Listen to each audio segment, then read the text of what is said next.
Hi Taurus, welcome to your July Tarot Horoscope. So we'll just be pulling a single card for the month of July to see what's coming up for you. And the first 2/3 of July is going to be Cancer season. There's a good card. And then towards the end of the month, we're going to be in Leo season. So that's what's going to be up this month. And your card is the Three of Cups reversed. So this is the way it looks the right way up. So we have these three women here. They're kind of arm in arm and they're all naked. And then there's this big kind of fanfare happening behind, these jars of water flowing out beside them. And these big kind of red tendrils or curtains there. Lots of blues, bright red colors. And it came out upside down like that. Okay, so we will see what the Three of Cups has to say for us today. So, gotta get to the right spot. Okay, Three of Cups. Understanding your own emotions. The depicted image evokes cosmic wisdom with its rendering of the three graces, the three fates, or the three wishes of many fairy tales. All good things come in threes. The blue palm trees and the blue grotto impression point towards bliss, enchantment, and great joy. Life will become a feast if we venture beyond ourselves and learn to retain our emotional independence, even in the company of others. This card is all about the quality of feelings. The nudity of the figures does not only represent beauty and naturalness. Symbolically, it encourages honesty and at the same time warns of insolence, shamelessness, and lack of culture. The red forms in the upper corner can be interpreted as a curtain, but are also reminiscent of the jellyfish seen in the Six of Cups, or some phantom figures on other cards. To the left and right, two springs gush forth, representing the inconsistencies and disharmonies of one's emotional life. Overall, this is a lucky and auspicious card, if interpreted as a symbol of emotional intelligence. Conscious emotions are fruitful emotions. The magic of feeling needs to be enhanced by the magic of thoughts, words, and deeds to allow your personal means of expression to come alive. Integrate your feelings to become one in body, mind, and spirit. This inner unity constitutes the basis of happy and lasting relationships. Practical advice. Develop your emotional vocabulary. Learn to appreciate the feelings of others. Express your own feelings with gusto. Don't be afraid of emotional reactions. Approach others or keep them at a distance, defining your own boundaries, even if you may be unaccustomed to this. The right word at the right time can make miracles come true. Okay, so this, the key on this one feels like emotional expression, but not just yours. Like trying to create a healthy relationships and healthy environment where you feel comfortable and confident expressing your emotions, and that doesn't come at the cost of then creating space and allowing listening to receive so that other people in your environment can also express their emotions. Like here we have these women are arm in arm. They are vulnerable and being trustworthy and honest to each other. They're having a great time. There's good fanfare here. They're able to express these emotions. The water symbolizes emotions is running freely and clearly. And when you think about water, water that sits still and gets quite stagnant is not really healthy. Things can grow kind of nasty things in it. Water that's free running and streaming and replenishing itself is a healthy, buoyant kind of water, and then it's fresh and clean and clear to drink. So it's really not wanting our emotional resources or our emotional expression to get blocked up or stagnant, and also wanting to not be the block for other people. Like we're trying to get a healthy community here. It's not just, it's important to learn how to express our own emotions, but not become so kind of swept up in the subjectivity of our own emotional experience and then ignore others. And so it's a give and take. We should all have this healthy balance where we can all trust each other, feel safe to have our emotional expression without over emoting so much that you never give somebody else a chance to feel safe. You can be in relationships, either you are this person or others are around you where, you feel that you can't express your own emotions because the other person around you feels really fragile or is hypersensitive or is so emoting emotionally all the time and takes really personally anything that you are experiencing. So you can't be upset without them getting upset, or you can't be excited without them getting jealous, or you can't be angry without them cowering away.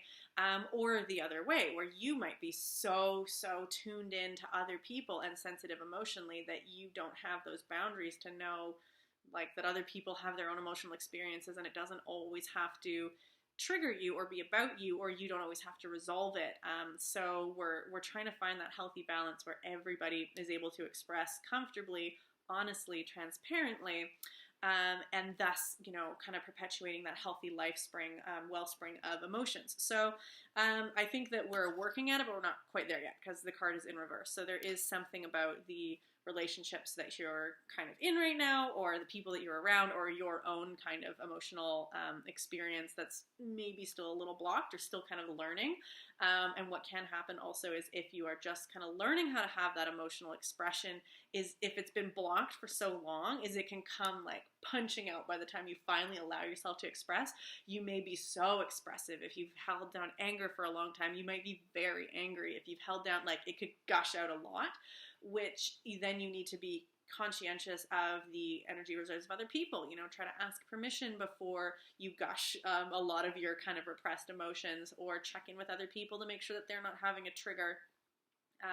If you are going to try to express anger or something like that, you want to try to find healthy modes of expression and not just like the cork's been pressurized for so long and now it's going to shoot and take somebody's eye out. And the same for you. You're allowed to have boundaries. You're allowed to say like, okay, I'm not trying to stifle your emotions.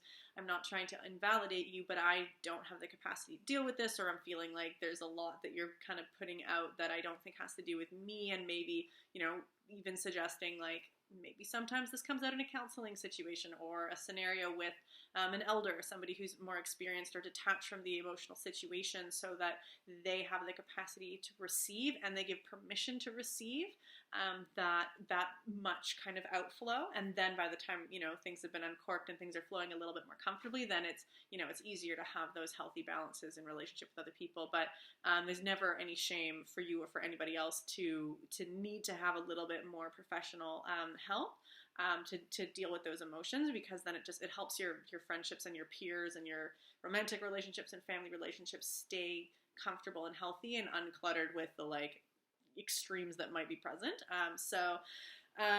Yeah, that's just sort of, I think from the card, that's what I've got there.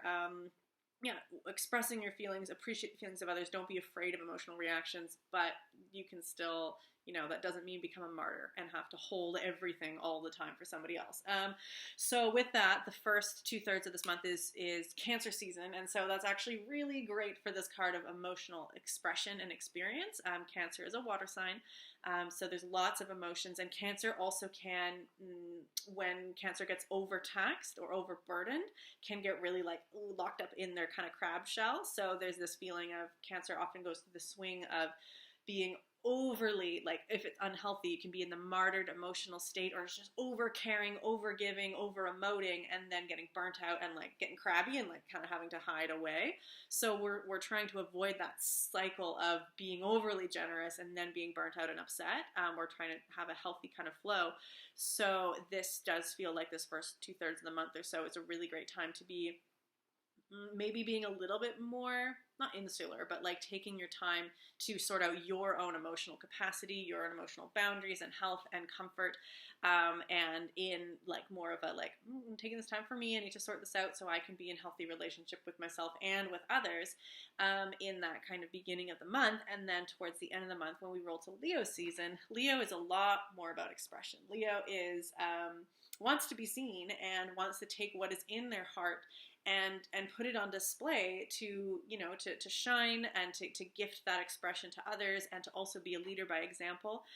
So that might, sorry, a little burp there. That might be more of a time where like the camaraderie of being in relationship with others gets to be more expressed, and this kind of fanfare, blissful state. Now it's like the reward of the hard, like more insular work of trying to work on those emotions, work on the triggers that are coming up. Once that's kind of been more sorted and there's kind of a bit more healthy expression, then, or healthy processing, then you can get to the expression stage, the fun stage, the play stage, the being seen and witnessed and applauded stage. And that can be nerve-wracking, especially if you're like, I keep my emotions to myself. I don't want people to see that I'm vulnerable. I don't want to I just want to be solid here. It can feel a bit risky, so it's not like you have to like immediately project yourself out into the open space. It can even just be like the Leo expression can only just be for a few people. Again, if you just your little group of girlfriends, your little group of friends that you're feeling comfortable with, maybe is now the time to share and express. Still in the emotional realm, maybe, you know, sharing stories or having conversation and saying, this is what's been coming up for me emotionally, and engaging in and opening space for conversation for others to also have their time to express. So yeah, I think kind of the sum total of this month feels like the beginning, really like feeling your own emotions and trying to get them ordered in a healthy way. If that means seeking kind of like outside mentorship or counseling, or just a little bit more time with the self to kind of process those emotions. Then towards the end of the month, we get to express those emotions in happy and healthy relationships to others, so that you're feeling witnessed and validated, and then you are sharing that intimacy of not feeling like, oh, if they only knew what I felt, they wouldn't care about me, or oh, I've got so much anger here that I just can't share it, I just have to bundle it up, or feeling like they can't handle it. You know, that can be isolating and a barrier to really growing your relationships. So yeah, that's kind of the opportunity that's coming up for you this month. So Taurus got a lot of feelings to have. Yeah, it's and in that, then one of the things that may help for you is just to be kind and always check back in with your body, making sure that you're feeling comfortable and safe in the body. If you're having big emotions, to also do some like kind of pleasure practice or luxuriating in the things that make your body feel good, so that your body feels grounded and safe to go through what can sometimes be a little bit of a whirlpool of emotions. And that'll just be healthier if you're feeling more grounded in your body. So that's the tip for you, Taurus. If you are curious about more of what's happening in that Cancer season, there's a bunch of different transits that are happening, including a few retrogrades, which may kind of play into some of the emotional processing that's coming up. So I would highly recommend you go to my YouTube page and check out the Cancer Pay What You Can season forecast. We're a little bit into Cancer season still, but it's still quite relevant. Yeah, that's Pay What You Can. Super appreciate any donations made. Really helps me make more content. So check that out for a little bit extra assistance, and have a good July. Take care, Taurus.